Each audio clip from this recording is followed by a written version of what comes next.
The night sky erupts in bursts of gold and crimson. Every street, every doorway, every balcony glows with tiny oil lamps, flickering flames swaying gently in the warm evening breeze. The scent of incense curls upward, mingling with the sweet aroma of freshly made jalebi and gulab jamun. Children laugh as sparklers trace glowing arcs through the dark. It is a night when the darkness is chased away, not just from the streets, but from the heart.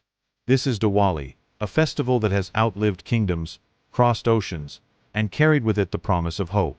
But behind the glittering lights lies a story older than memory. A story of kings and demons, of exiles and homecomings, of the eternal struggle between good and evil. It's a celebration rooted in myth, yet alive in the modern world. How did this night of light begin? And why does it still burn so brightly, thousands of years later? Before we journey into the origins of Diwali, subscribe and join us as we uncover the legends and history that shaped the world's brightest festival. Welcome to the Historian's Vault, where lost legends and untold history come alive. Diwali, or Deepavali, meaning row of lights in Sanskrit, is one of the most anticipated celebrations in the Hindu calendar. Yet its significance transcends a single faith. Across India and beyond, Hindus, Jains, Sikhs, and even Buddhists mark this festival with unique traditions, each tied to their own history and beliefs.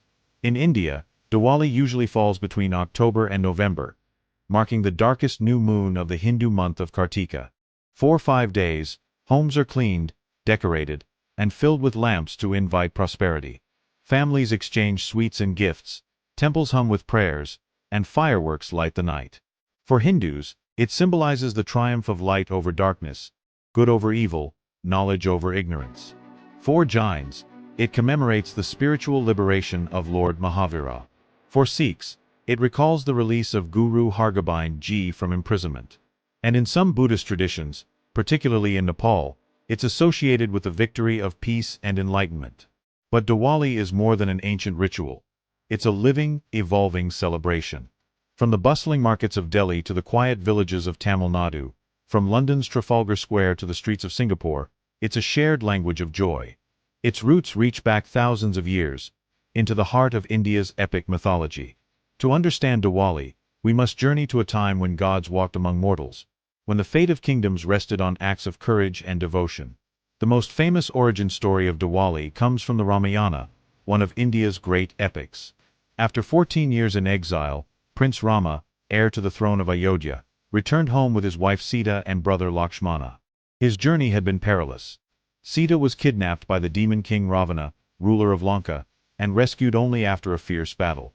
When Rama, Sita, and Lakshmana finally crossed the river Sarayu and approached Ayodhya, the people lined the roads, lighting clay lamps to welcome them home. The darkness of exile gave way to the light of reunion. That night became a symbol of hope, the first Diwali. In southern India, another legend dominates: the defeat of the demon Narakasura by Lord Krishna. Narakasura's tyranny had spread fear across kingdoms, but his fall brought peace. The people lit lamps to celebrate his end and the dawn of freedom. In the West, particularly in Gujarat, Diwali marks the worship of Goddess Lakshmi, the bringer of wealth and prosperity. Legends tell of her emerging from the churning ocean during the cosmic event of Samudra Manthan, bringing light and fortune to the world. Historical records suggest that Diwali has been celebrated for over 2,500 years. In the Gupta period, 4th to 6th century CE, it was already a major festival, noted in Sanskrit texts for its emphasis on lamps, feasting, and the honoring of Lakshmi. Markets would overflow with sweets, colorful fabrics, and gold jewelry. Villages decorated pathways with rangoli, intricate patterns made from colored powders, rice, or flower petals, to invite good fortune.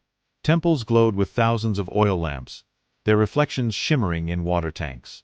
Trade flourished during this season, as merchants saw Diwali as an auspicious time to start new accounts.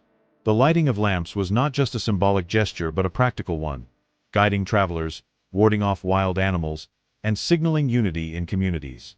If you're captivated by these living traditions, share and subscribe, because the story of Diwali is about to take a turn into centuries of change, challenge, and adaptation. The spread of Diwali across India brought adaptation. Under Mughal rule, it remained a Hindu festival, yet some emperors like Akbar admired its beauty, allowing grand celebrations at court. Others, less tolerant, tried to suppress it. During colonial rule, Diwali became both a celebration and a quiet act of cultural resistance. British accounts note the blinding brilliance of the festival, even as they sought to understand its significance in their ethnographic studies.